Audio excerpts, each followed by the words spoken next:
कम हमको दिया सबसे जो मुश्किल नजर आया আমাদেরকে দেশে মানব জাতিকে দেশে দুশ্চিন্তা মানুষকে দেশে চিন্তা এটা আর কেউ রে দেয় নাই চিন্তা মানুষকে আল্লাহ তাআলা চিন্তা আছে অন্য কোন প্রাণীর মধ্যে চিন্তা নাই দুশ্চিন্তা নাই আমাদের একটা বাচ্চা হইলে কি খাওয়াবো কি পড়াবো একাধিক ততাধিক বেশি সন্তান হইলে খাইতে দেব কোন জায়গা থেকে বসত বাড়ি দেব কোন জায়গায় ঘর বানাবো কোন জায়গায় আমরা চিন্তায় মরি কতক্ষণ এই জন্য বাত কন্ট্রোল পদ্ধতি অবলম্বন করি ছেলে হোক মেয়ে হোক একটা অথবা দেড়টা অথবা দুটিয়ে একটা পুরোপুরি আর একটা হয়েছে অর্ধেক ঠ্যাং একখান হয়নি ওয়ার সময় হাতেরটা হয়নি চোখ একটা কানা কান একখান হয়নি এভাবে অর্ধেক হয়েছে ছেলে হোক মেয়ে হোক একটা অথবা দেড়টা অথবা দুইটা বেশি বানানো যাবে না কেন এত মানুষ হইলে খাইতে দেব কোন জায়গা থেকে দুশ্চিন্তা এই যে শুরু হয়ে গেছে আল্লাহ বাসালি শীত আসছে তো ইনশাআল্লাহ সারা দুনিয়া জুড়ে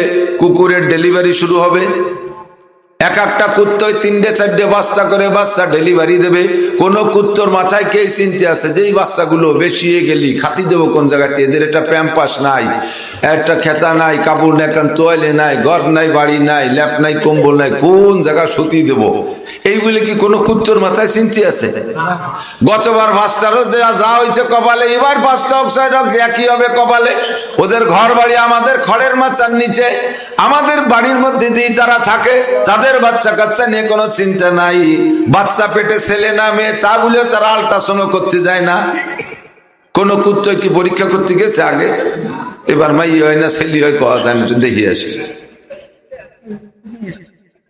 আছে চিন্তা তাদের মাথায় কোনো চিন্তা নাই সব চিন্তা আমাদের মাথায় তৎকালীন পাকিস্তানের president mister Ayub Khan field marshal এই আমাদের এই পূর্ব এশিয়া দক্ষিণ এশিয়ার ভিতরে বাত কন্ট্রোলের সর্বপ্রথম আমদানি করছেন আইয়ুব খান দুই পাকিস্তান দুই বাং দুই দেশ মিলেতে এক পাকিস্তান ছিল মাশরিকি পাকিস্তান আর মাগরিবি পাকিস্তান পূর্ব পাকিস্তান পশ্চিম পাকিস্তানের সংসদে বৈশা পার্লামেন্টে বৈশা বিল উত্থাপন করেছে জনসংখ্যা বেড়ে যাচ্ছে কমাইতে হবে নইলে এত মানুষের খাতি দেবো কোন জায়গাতে আইয়ুব খানের মাথায় খাবারের চিন্তা ঢুকছে আস্তাগফিরুল্লাহ আইয়ুব খান এবার সংসদে আলোচনায় নিয়ে আসলে কোন কোন সংসদ সদস্য বলতেছেন জনাব প্রেসিডেন্ট মহোদয় বিষয়টা যদি ধর্মের সাথে কন্ট্রাডিকশন হয় তাহলে উলামায়ে কিরাম মুসলমানদেরকে নিয়ে আপনার সাথে বিদ্রোহ করবে বিরোধিতা করবে টিকতে পারবেন না কাজেই যেই বিষয়টা আপনি উত্থাপন করেছেন বড় বড় আলেমদের কাছে একটু শুনিয়ে নেন বিষয়টা জায়েজ কি জায়েজ না বাত কন্ট্রোল জন্ম নিয়ন্ত্রণ করা তা ঠিকই বলেছেন তাহলে বলো কয় মৌলবীর কাছে শুনতে হবে দুই পাকিস্তান মিলে বড় মৌলবীর অভাব নাই এত মৌলবীকে বাড়ি যার সময় আমার নাই দুই পাকিস্তান মিলে একজন মৌলবী যারে সব মৌলবীরা মানে এমন একটা মৌলবীর কথা বলো তার একার কাছে শুনবো উনি যদি জায়েজ কয় তাহলে করবো নইলে করবো না দুই পাকিস্তানের ভিতরে তৎকালীন সবচেয়ে বড় প্রসিদ্ধ আলেম ছিলেন আমার ফরিদপুরের সন্তান মুজাহিদে আজম আল্লামা শামসুল হক ফরিদপুরি বলেন আলহামদুলিল্লাহ সদস্য হুজুর রহমাতুল্লাহ আলাইহি তখন লালবাগ থাকতেন আইয়ুব খান আসছে ঢাকায় আইসা সদস্যকে তলব করছে অফিসে সদস্যকে ডাইকে বলতেছে সদস্য মাই ফিকির কিয়া কে বাত কন্ট্রোল করো আমি তো চিন্তা করছি জন্ম নিয়ন্ত্রণ করব তার মানে ছেলে হোক আর মেয়ে হোক একটা অথবা দুইটা এর বেশি নেওয়া যাবে না কেন আর করবেন কেন জনসংখ্যা দৈনন্দিন বেড়ে যাচ্ছে এত মানুষে খাইতে পড়তে দেব কোন জায়গা থেকে বসত বাড়ি করে করে কৃষি খাত কামার দখল করে ফেলতেছে কাজেই বাচ্চা কাচ্চা কমাই নিতে হবে সদস্য বললেন এইটা আল্লাহর কোরআনের সংবিধানের খিলাফ আল্লাহর সিদ্ধান্তের খিলাফ এইটা করা যাবে না আল্লাহ পাক বলেন লা তাকতুলু আওলাদাকুম খাশিয়াতা ইমলাক নাহনু নারযুকুকুম ওয়া ইয়াহুম খাদ্যের অভাবের চিন্তায় তুমি সন্তান নষ্ট করো না তোমাদের রিজিক আমি আল্লাহ দেই পরবর্তী যারা আসবে তাদের রুজিও কে দেবে রুজির মালিক কে আবিসসামা'i রিজকুকুম ওয়া মা তুআদুন আসমান থেকে রিজিক আসে ওয়া মা মিন দাব্বাতিন ফিল আরদি ইল্লা আলাল্লাহি রিজকুহা প্রাণী জগৎ যত আছে কেউ কে আল্লাহ না খাওয়াইয়া রাখে না কথা বলেন কেউ কি আল্লাহ না খেয়ে রাখে না? নবী মুসা আলাইহিস সালাতু ওয়াস সালামের ইন্তেকালের আগে আল্লাহ পাক আজরাইল আলাইহিস সালামকে পাঠিয়েছেন, যাও আজরাইল তুমি যাইয়া আজ মুসা আলাইহিস সালামের কাছে প্রস্তাব দাও, তার জান আনার জন্য প্রস্তাব দাও, সে রাজি কি রাজি না একটু শুনে নাও আগে, তারপরে তার জান কবজা করবা। আজরাইল আলাইহিস সালাম মানুষের রূপ ধারণ করে আইসা মুসা আলাইহিস সালামের সামনে বসে বলতেছে, ইয়া মুসা জিতুকা লিয়ান আখুযা রূহাক, ও মুসা আমি তোমার জান নিতে আসছি, আমি তোমার জান নিতে আইছি। ফামা জান্নুক, তোমার ধারণা কি, তোমার ইচ্ছা কি বলো? মুসা আলাইহিস সালামের ধারণা না করে, চিন্তা ফিকির না করে ফাজরাবা আলাইহি, সাথে সাথে আজরাইলের চোখ জড়ায় বক্সিনেরটা মারিয়ে দিয়েছে। যখন কইছে আমি তোমার জান নিতে আসছি, মুসা আলাইহিস সালাম মিজাজি মানুষ, কাল বিলম্ব না কইরা চোখের উপরে বক্সিনেরটা মারিয়ে দিয়েছে। চোখেরটা নষ্টই হয়ে গেছে একে ঘুষিতি। আর কথা না বাড়াইয়া চোখ চাইপে ধরে চলে গেছে। আল্লাহ পাক জিজ্ঞেস করছে, ফামা বালুকা ইয়া মালাকাল মাউত, আজরাইল কি সমস্যা, চোখে কি? কয় রব্বি জরাবানি মুসা, আল্লাহ দুনিয়ায় কত ছোট বড় নেতা নেত্রী কত ধুলাই দিলাম, ফিরাউন রে মারলাম, নমরুদ রে মারলাম, আরো কত বড় বাগা বাগা নেতা মারলাম, কারুন রে মাটির নিচে ডুবাই দিলাম, বড় বড় প্রাণী ধ্বংস করলাম, কেউ আমার সাথে এই আচরণ করে নাই, তোমার মুসা আমারে কি লেইছে, ঘুষি দিয়েছে। কেন ঘুষি দিল? আমি যে কইছি তোমার জান নিতে আসছি। কয় জিজ্ঞেস করতে পারলে না কেন ঘুষি দিলে? জান নিতে আসছি, দিতে অসুবিধা কি? কয় আল্লাহ এক ঘুষি খেয়ে চলে আসছি, ফিরে জিজ্ঞেস করলে যদি আর একটা ঘুষি দিত সব দুটোই নষ্ট হয়ে যেত, একটার মধ্যে সারিয়ে চলে আসছি। আল্লাহ কয়লা তাহাজান ওয়ালা তাখাফ, ভয় পেও না, টেনশন করো না, তোমার চোখ ভালো হয়ে যাবে। বাংলাদেশের বা বিদেশের কোন চক্ষু হাসপাতালে ভর্তি হওয়া লাগবে না। ওয়াইজা আরাদা শাইআন ইয়াকুলা লাহু কুন ফায়াকুন, আমি কোন বলবো আর সাথে সাথে ভালো হয়ে যাবা। আল্লাহ তাআলা আজরাইলের চক্ষু ভালো করে দিয়ে কয়, আজরাইল সুম্মা যাহাব আসআলহু লিমা যারাবাকা, আবার যাও যে জিজ্ঞেস করে তোমারে মারলো কেন। আজরাইল তো যতই মেজাজি ফেরেশতা, একটা ঘুষি খাইছে, একটু মেজাজ তো খারাপ হওয়ারই কথা, কিন্তু তারপরও ফেরেশতা তো ভদ্রতার সাথে বলতেছে, আল্লাহ তুমি বললে তো যাওয়া লাগে, তবে লোকটা বড় মেজাজি, আমারে না পাঠাইয়া জিবরাইলে পাঠালি কেমন হয়? ওনার সাথে সব নবী রাসূলকে একটু পিরিত পিন্নে বেশি সম্পর্ক ভালো, উনি যে একটু কায়দা বাজাইরে কইয়া জিজ্ঞেস করতো মারামারিটা কেন করলো। আল্লাহ কা আচ্ছা ঠিক আছে, জিবরাইলে পাঠাই। জিবরাইল আলাইহিস সালাম রে পাঠিয়েছে। জিবরাইল যে বলতেছে, ইয়া মুসা আসসালামু আলাইকুম, ইয়া মুসা লিমা যারাবতা মালাকাল মাউত, তুমি আজরাইল রে মারলে কা? মুসা আলাইহিস সালাম জিব্বে কামড়া, সি আজরাইল রে মারার মতো একটা ব্যক্তি নাকি, সে কত বড় বডি, আজরাইল রে মারতে পাবো কোন জায়গা? একটু আগে একটা লোক রে ঘুষি দিয়েছেন, হ্যাঁ ও তো আর কিছুক্ষণ বসে থাকলে মারিয়ে ফেলতাম। চতুর্দিক দিয়ে শত্রুই ভরা, রাস্তাঘাটে হাঁটতে পারি নে, ফিরাউনির জ্বালায় দেশ ছেড়ে চলে আসছি, এই চরের পর থাকি, এর মধ্যে শত্রু একটা এসে জান নিতে এসেছি, ওরে ছেড়ে দেওয়া যায়? ওইটাই মালাকুল মউত, উনি আজরাইল। জিব্বে কামড়া, আস্তাগফিরুল্লাহ, তাই সেটু পরিচয় দেবে না আমি আজরাইল আসছি, তাহলে কি মারামারি হয় নাকি? তো পরিচয় নেই, নাই দিল, আপনাকে মারতে আসছে, জান নিতে আসছে, চলে যাবেন, মরার পরে তো আল্লাহর কাছে যাবেন, আল্লাহ তো আপনার প্রকৃত বন্ধু। কথা বলেন, যেই বন্ধুর প্রেমে পড়া ইব্রাহিম আলাইহিস সালাম সন্তানদের জবাই করার জন্য উদ্বুদ্ধ হয়েছিলেন, যেই বন্ধুর প্রেমে পড়া অগ্নি পরীক্ষার সম্মুখীন হয়েছেন, মোহাব্বত মে পেদার বেটে কো কর দেতে হে কুরবানি, জবিহুল্লাহ কে কহ লেতে হে জু ফরজন্দিলা সানি। আল্লাহর প্রেমে পড়ে ইব্রাহিম আলাইহিস সালাম সন্তান জবাই করছে, আল্লাহর প্রেমে পড়ে আগুনের ভিতরে নিক্ষিপ্ত হয়েছে, আল্লাহর প্রেমে পড়ে আপনি ফিরাউনের সাথে এত যুদ্ধ করেছেন, সেই আল্লাহর সাথে দুনিয়ায় কথা বলতে পারেন তবে দেখতে পারেন নাই, আল্লাহর সাথে দেখা হবে মরণের পরে, আপনি কেন মরার থেকে বিমুখ হয়ে গেলেন? কেন মরতে চাইলেন না, মারামারি করলেন? আজরাইল মুসা আলাইহিস সালাম বলতেছেন, আমার আল্লাহর সাথে কিছু পার্সোনাল কথা আছে, ওই কথাগুলো শেষ করার আগে আমি মরতে রাজি না, মরতে তো 24 ঘন্টা রাজি, তবে সেই কথাগুলো না বলে মরবো না। জিবরাইল বলেন, তাহলে বলেন আমার কাছে, আমি আল্লাহর কাছে যে প্রস্তাব রাখি এই কথাগুলো তোমার মুসা বলে। মুসা আলাইহিস সালাম বলেন, তোমার কাছেই যদি বলবো তাহলে তো আজরাইলের কাছে বলতাম, এই কথাগুলো সরাসরি আল্লাহর সাথে বলবো। উদ্দেশ্য হলো জীবনের শেষ বেলায় আরেকটা বার আল্লাহর সাথে একটু সরাসরি গল্প করা, ঝগড়া করা মকসাদ না। জিবরাইল চলে গেছেন, যে বলে, আল্লাহ তোমার মুসা মরার জন্য প্রস্তুত, তবে তোমার তোমার সাথে নাকি তার জীবনের শেষ গল্পটা করবে, কি যেন আছে তার প্রস্তাবে এইটা রাখবে। আল্লাহ পাক মুসা আলাইহিস জিবরাইলকে পালায় পাঠাইলেন, যে বললেন যাও মুসারে তুর পাহাড়ে আসতে বলো। মুসা নবী আর আল্লাহর মাঝে গল্পের জায়গা ছিল তুর পাহাড়টাই কেনেছে সেই জায়গা। মুসা আলাইহিস সালাম রে নেওয়ার পরে বলছে, ইয়া মুসা লিমা যারাবতা আজরাইল, আজরাইল রে মারলে কেন? মুসা আলাইহিস সালাম বলেন, আল্লাহ তোমার সাথে আমার কিছু গোপন কথা রয়েছে, সেই কথাগুলো শেষ করার আগে আমি মরতে রাজি না। আর আমার সামনে তো ফেরেশতা বলে পরিচয় দেয় নাই, চতুর্দিকে শত্রু, এর মধ্যে যদি এক শত্রু যে কয় তোমার জান নিতে আসি, তারে তো খালি হাতে ছাড়িয়ে দেওয়া ঠিক হবে না, তাই ঘুষিয়েরটা দিছে, আর কোনোদিন মারামারি করব না। আল্লাহ কয় ঠিক আছে, তোমার প্রস্তাব কি কও? কয় আল্লাহ আমি এই 6 লক্ষ বনি ইসরাইল নিয়ে নীল নদ পার হইয়া এপার চলে আসছি, আমার ওসিলায় তুমি তাদেরকে মান্না সালওয়া খাওয়াচ্ছ। मन्ना सलवा मीर सद्दरती है गम खलकेरा आज फैज खाने था नबी आमी मूसा नबी आसी আমার ওসিলায় 6 লক্ষ বনি ইসরাইলের দিনে রাতে মান্না সালওয়া খাওয়াও। আমি চলে যাওয়ার পরে কি এদের মান্না সালওয়া বন্ধ হয়ে যাবে? দুনিয়ার চেয়ারম্যান মেম্বারদের মতো চেয়ারম্যান পাল্টে গেলে ভিজিএফ কার্ড বেশ কম হয়ে যায়। আগের চেয়ারম্যান যাদেরকে দিয়ে গেছে, পরে চেয়ারম্যান তারা আইসা উল্টো পাল্টা বাঁধায়। আল্লাহ আমি চলে গেলে কি আমার উম্মতের ভিজিএফ কার্ড বন্ধ হয়ে যাবে? মান্না সালওয়া বন্ধ হবে নাকি? এরা কি করে খাবে তুমি সেইটা একটু বলো। এদের খাবারের ব্যবস্থার পর শিওর হয়ে তারপরে আমি মরার জন্য প্রস্তুত।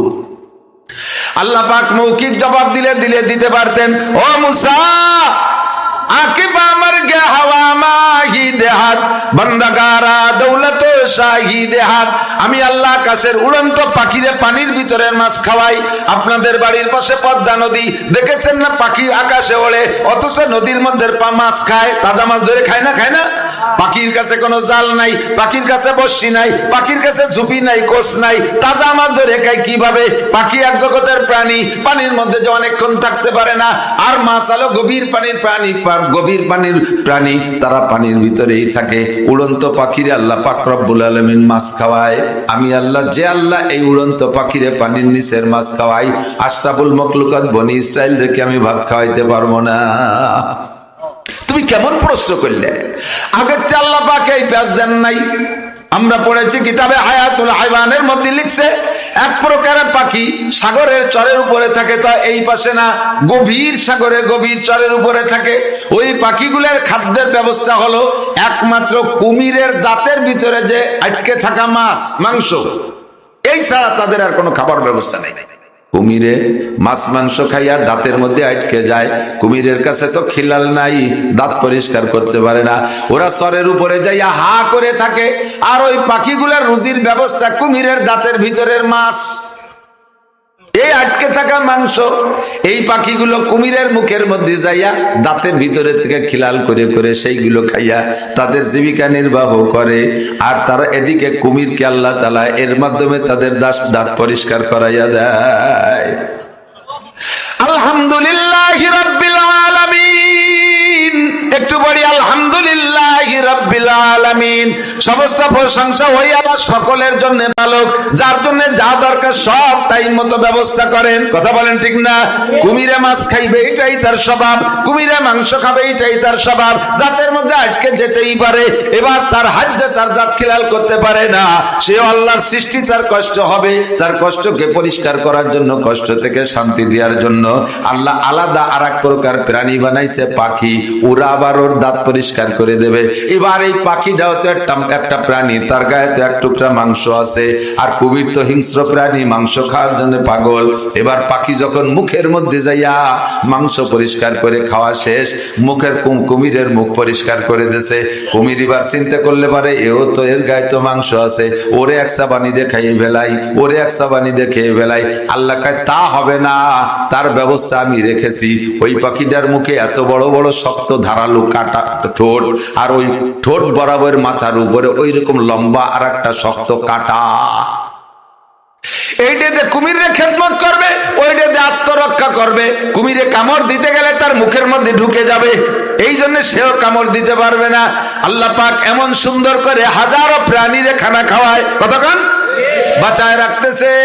এগুলো আল্লাহ তাআলা কিসসা বলে মুসা আলাইহিস সালামকে উদাহরণ না দিয়ে সাথে সাথে বললেন, ঈসা মুসা ওমা তিলকা বিয়ামিনিকা ইয়া মুসা, ও মুসা তোমার হাতে কি? ক্বালা হিয়া আসাই, এটা আমার লাঠি। কি করে এতে তা জিজ্ঞেস করে নাই, নিজের থেকে বলে আতাওয়াক্কাউ আলাইহা ওয়া হুসসু বিহা আলা গানামি ওয়া লিয়া ফিহা মাআরিবু উখরা।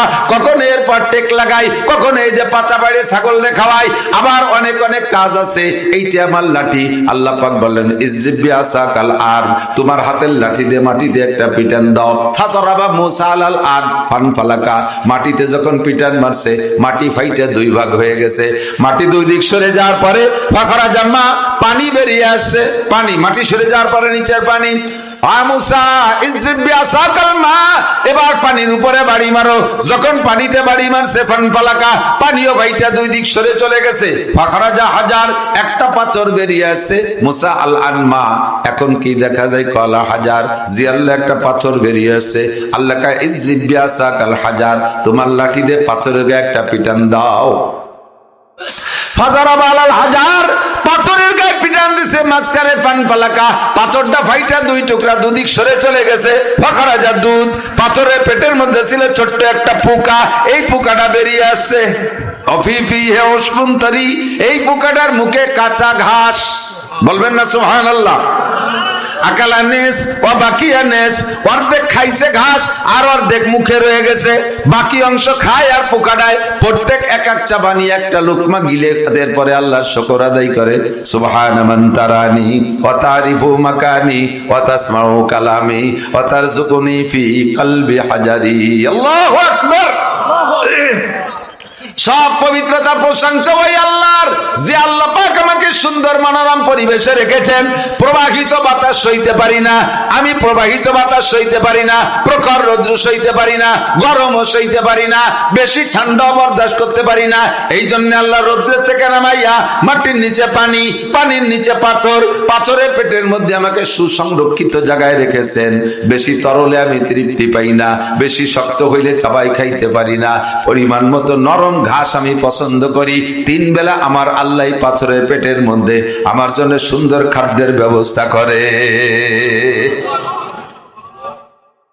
ফাকাররা মুসা সাইকা, একটা চিৎকার মারছে মুসা আলাইহিস সালাম, আল্লাহ তুমি এই পোকাটার জন্য এমন সুন্দর ব্যবস্থা করতে পারো, করে থাকো।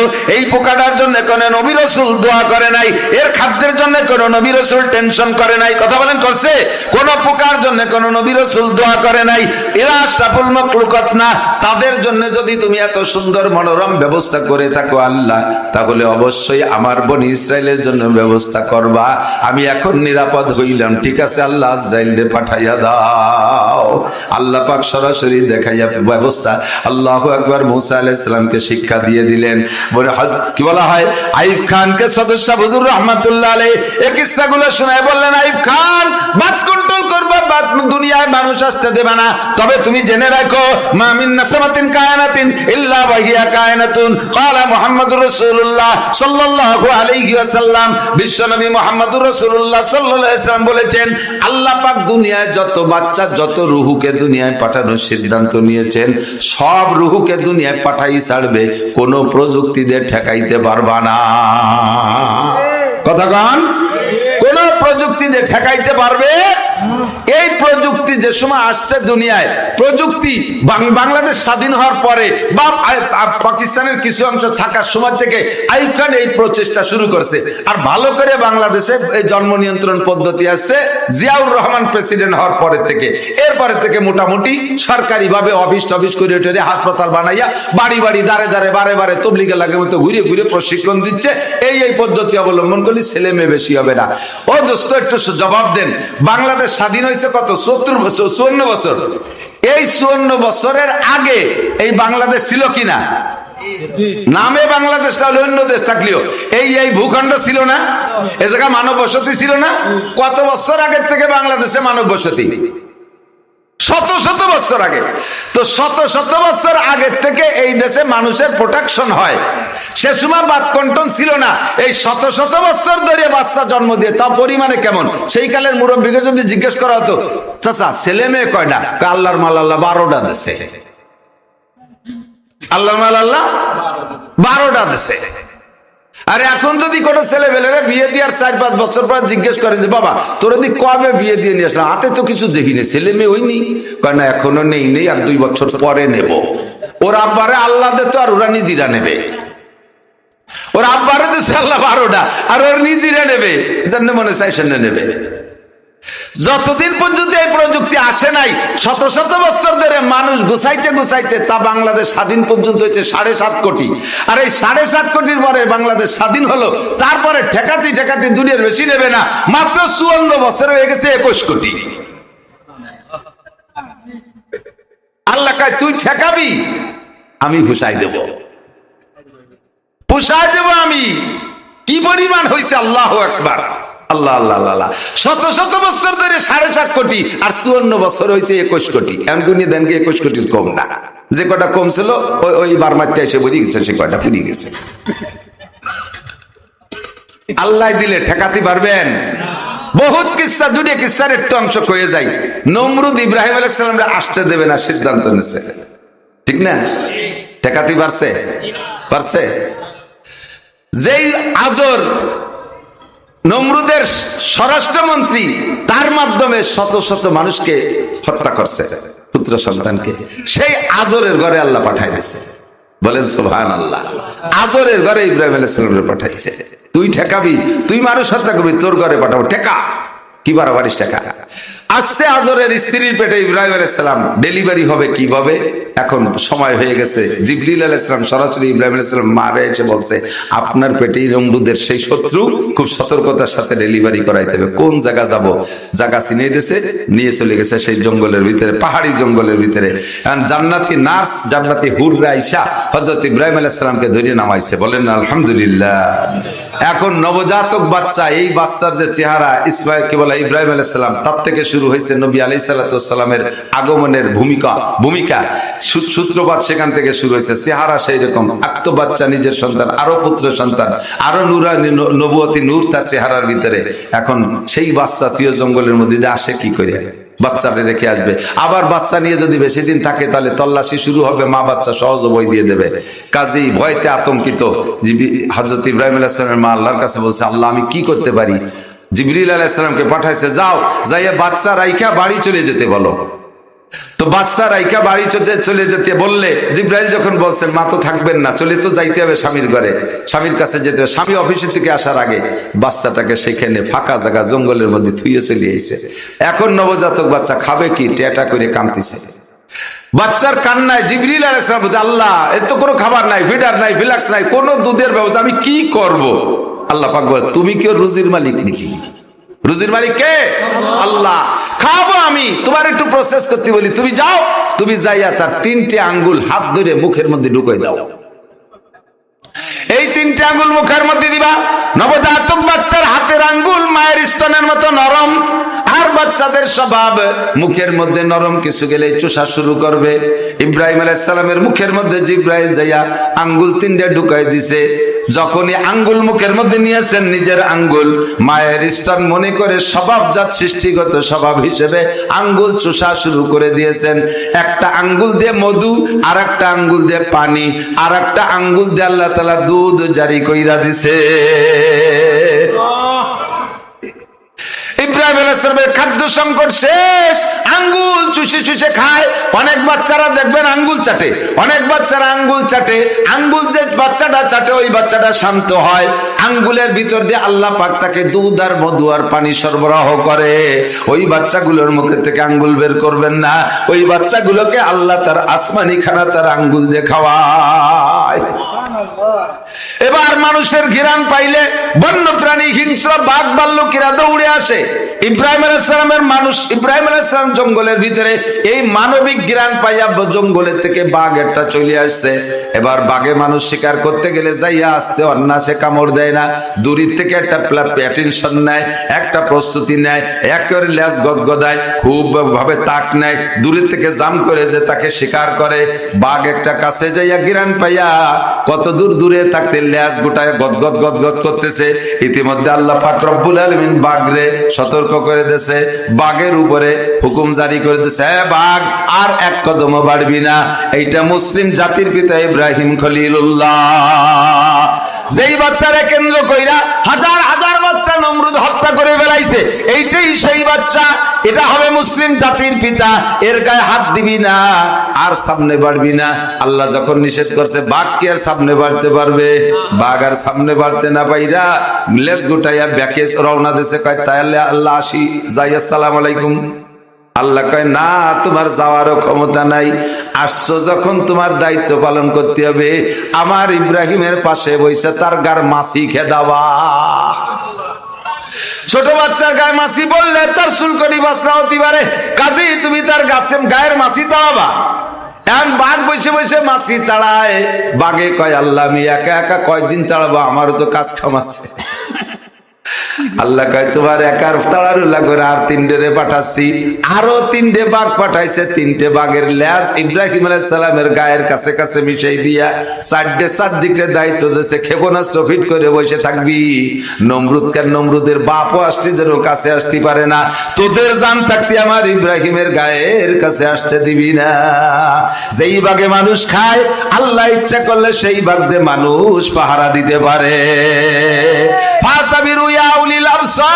এই জাতীয় কিসসা দিয়ে কোরআন শরীফ ভরা। কিসসাগুলো আল্লাহ কেন নাজিল করেছেন? তোমরা যাদের জ্ঞান আছে তোমরা সেখান থেকে শিক্ষা গ্রহণ করো। আপাতত যত বীর বাহাদুর হও না কেন, আল্লাহ পাক রব্বুল আলামিন সব বাহাদুরকে শায়েস্তা করতে সময় লাগে না। কথা বলেন ঠিক ঠিক না? অদস্ত যারা দুনিয়ায় সর্বপ্রথম বাত কন্ট্রোল আবিষ্কার করেছে মিস্টার নমরুদ, যারা এখনো সন্তান ঠেকানোর জন্য বাত কন্ট্রোল অবলম্বন করেন, তারা কিন্তু মিস্টার নমরুদের সুন্নতের পর আমল করতেছেন, মিস্টার নমরুদের সুন্নতের পর আমল করতেছেন। আর নমরুদ জান্নাতি না জাহান্নামী? একটু বলেন, নমরুদ জান্নাতি না জাহান্নামী? নবী পাক বলেন মান তাশাব্বাহা বিকওমিন ফাহুয়া মিনহুম, যার সাথে যার মিল হবে তার সাথে তার হাসর হবে। সন্তান ঠেকাইও না, আল্লাহ পাক যেগুলো পাঠাবে সেগুলো পাঠাই ছাড়বে। তুমি আল্লাহর সাথে বিদ্রোহ করলে তুমি যে কয়টা পাইছো ওই কয়টার ভিতরে কিন্তু শান্তি তুমি নাও পাইতে পারো। খেয়াল করেন, এক বাপের এক পুত, এক বাপের এক ছেলে, এক মার এক ছেলে, 99%। 1% আপনাদের শিবচরের জন্য রেখে দিলাম, কারণ শিবচর এলাকাটা সারা বাংলাদেশের ভিতরে খুব একটা মডেল থানা, রাস্তাঘাটগুলো সব সুন্দর, এলাকার শহরগুলো ছোট মোটো বাজারঘাটগুলো খুব সুসজ্জিত। এই এলাকার মানুষ ভালো বলে 1% রেখে দিলাম। বাকি এক বাপের এক ছেলে, এক মার এক পুত, 99% মদখোর, গাঁজাখোর, এবাখোর, ফেন্সিডিলখোর, উড়োটিয়ে, বাদাই মেয়ে, আসুসা, আপাউদুয়া, সন্ত্রাস, নুচ্চ, বদমায়েশ, যত গুণ আছে এক মার এক পুতের ভিতরে গুণগুলো বেশিরভাগ। অমনীষী খুব কম, কারণ ছোটবেলা একটা তো অন্যায় করলে একটা বাচ্চা মারিস রে, গায়ে হাত দিস রে, এই একটা করে আদরে আল্লাহ বড় করছে। চট করে যখন বড় হয়ে গেছে, এখন প্যানেলে মিশে গাঁজা বা ফেন্সিল খাওয়া শিখে গেছে। রামদেব খানের আব্বার গাড়ির পর টাকা ভেলা নইলে দিছি, গাঁজা খাবো। কতক্ষণ যদি ভালো হয় ধরে নিলাম, দুই বাপ বেটা। কয় বাপ বেটা আপনারা? দুই বাপ বেটা, বাপ একটা ছেলে একটা। আর পাশের বাড়ি আলাদা 8 বাপ বেটা, 7 ছেলে 1 বাপ। আর 7টা ছেলে যদি একবারে জাকিতে জুয়ান হয়ে যায়, বুড়ো বাপের যৌবন ফিরে আসে। বাপ বাজারের মধ্যে লুঙ্গির কোনা ধরে হাঁটে, 7 ছেলের বাপ ছোট ছোট জাকি দেয়। 8 বাপ বেটা। এই 8 বাপ বেটার পাশের বাড়ি আপনারা সুখী সংসার, 2 বাপ বেটা। আপনারা 2 বাপ বেটা সুখী সংসার, ছেলে মেয়ে কোমলি সুখী সংসার। এই সুখী সংসার আলাদা 2 বাপ বেটা, 8 বাপ বেটা লাগে বাড়ির পাশে। একটু জায়গা নিয়ে ওই 8 বাপ বেটা লাগে সাথে আপনাদের জ্ঞান জাম লাগিয়ে গেছে পিটে পিটি। এই 8 বাপ বেটার সাথে 2 বাপ বেটা মারামারি করলে কারা মার বেশি খাবে? 8 বাপ বেটা মার খাবে না? 8 বাপ বেটা 2 বাপ বেটারে বাড়িয়ে রাস্তায় টানটারে চোয়াই দিচ্ছে, পুরো মারি ফেলে নাই। এখন বুড়ো, ওই বুড়ো কালে এবার লম্বা একটা হাই ছাড়ে, ওই মাইর খেয়ে শুয়ে থেকে আর যদি 2-4টে থাকতো তাহলে এরকম জোড়া বাড়ি খাতাম না। বসছো কোন সময়? যে সময় তোমার পার্স পাতি সব শেষ, মেশিন স্টার্ট দিলি ফক ফক করে কালা দুমো বের হয়ে আর কাজ হবে না। কথা কন সুখী সংসার। দুটোর মধ্যে সুখ নাই, 10টার মধ্যে সুখ থাকতে পারে যদি সুখ আল্লাহ দেয়। কথা বলেন? এক মায়ের এক পুত, যদি একটা বদমাইশ হয়ে যায়, একটাই যদি ভাত দেয় যাবা কোন জায়গা, একটাই যদি ভাত খাইতে না দেয় যাবা কোন জায়গা, একটা যদি লক্ষ্য না করে যাবা কোন জায়গা, একটাই যদি কামাই করে না খাওয়ায় যাবা কোন জায়গা। আর 5টা থাকলে 5টা ধরে নষ্ট খুব কমই হয়। 4টাই না দিলে একটাই দিলেও দেয়, আর একটাই না দিলে আর একটা দেয়, 2টাই না দিলে 3টাই দেয়, 3টাই না দিলে আর একটাই দেয়। একটা না একটা মা বাপের খেদমত করেই করে, কিন্তু একটা যদি নষ্ট হয়ে যায় যাবা কোন জায়গা। এই জন্য আমার নবী বলেন, যুবকরা খেয়াল করো, আপাতত যারা দুনিয়া নিয়ে থামিয়ে গেছে আর সামনের দিকে আগাচ্ছে না, তারা তো